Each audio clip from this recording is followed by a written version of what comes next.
Samsung is going all out with up to 5 cameras on the Galaxy S10. Yeah, you heard that right. Believe it or not, the iPhone 8 is topping sales this past month, even with strong competition. And it looks like we'll see a foldable Galaxy X before the S10 launches. I'm Jaime Rivera, and it's definitely great to be back for another week. I've been fighting the flu over the weekend, so that was fun. This is Pocketnow Daily.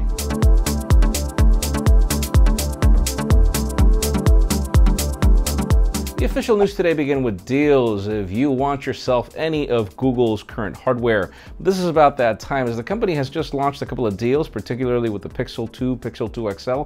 $100 off on each, meaning starting at $749 and $849 if you go for the XL. And then if you want to get yourself a Google Home Mini, that's $34, and then the Google Home is $99. The Google Home Max is sadly a deal of 2, meaning over $650 if you want both. But anyways, you can learn more in the description. Now, for those of you that have been dealing with battery issues on iOS 11.4, you are not alone. I have actually been dealing with the same problem where users are complaining of 2 things. Number 1, the battery life doesn't really last the whole day, but iPhones have always been notorious for that. I'm saying even worse than that. And up to the point where people are also complaining that their Personal Hotspot's been active when they have never activated it. I have not had the Personal Hotspot issue, but definitely battery drain has been the worst right now. Apparently iOS 12 fixes that, but that's not going to happen until the fall.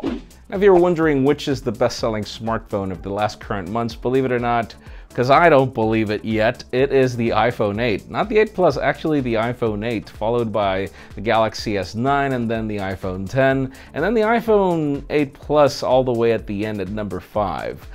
This has been for the month of May, and it's rather weird, as usually by this time in the cycle, iPhones don't really sell well because of all the phones that have launched later. But this is just to prove how bad sales have been for the Galaxies lately. It's just so weird.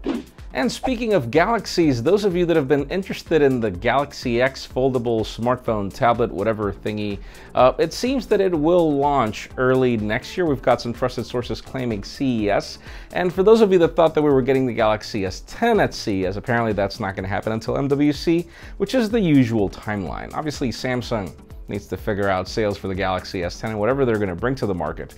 So yeah, Galaxy X, CES, Samsung again, that's going to be interesting. And finally, the hottest news today have to do with the Samsung Galaxy S10 Plus, or whatever the larger unit is going to be. We've heard rumors that we're getting 3 cameras on this unit, 2 cameras on the one in the middle, and then 1 camera on the smaller one. Now we hear that they're not just 3. Apparently we're getting 3 in the back, 2 in the front. Because you didn't have enough camera lenses already. So we heard the rumors that we've got a telephoto and a wide angle at the back, and apparently the 2 cameras at the front are going to assist for portrait mode, because that's a thing lately. So computational photography doesn't seem to be reaching Galaxies in the S10. Probably the most interesting part is that apparently this phone, the 5 camera lens smartphone, is going to cost over $1,000. So in today's question, let us know, 5 cameras. Do you think that this is enticing for you? Do you think it's worth $1,000? Because in my case, I don't think the iPhone 10 is worth $1,000. There's probably more cameras will do it for me. We'll see when it launches, but leave us a comment down below. We'd love to know your opinion. Friends, again, if you want to get the news earlier, follow us on Pocketnow.com and subscribe to our channel by hitting this button up here. You can watch yesterday's Pocketnow Daily up here and our Pocketnow a Diario, this video in Spanish down here. You can also follow me on Twitter, Jaime_Rivera, on Instagram at Jaime Rivera. Please give this video a thumbs up if you like what you saw. I'm Jaime Rivera. Thanks so much for watching. We'll see you tomorrow.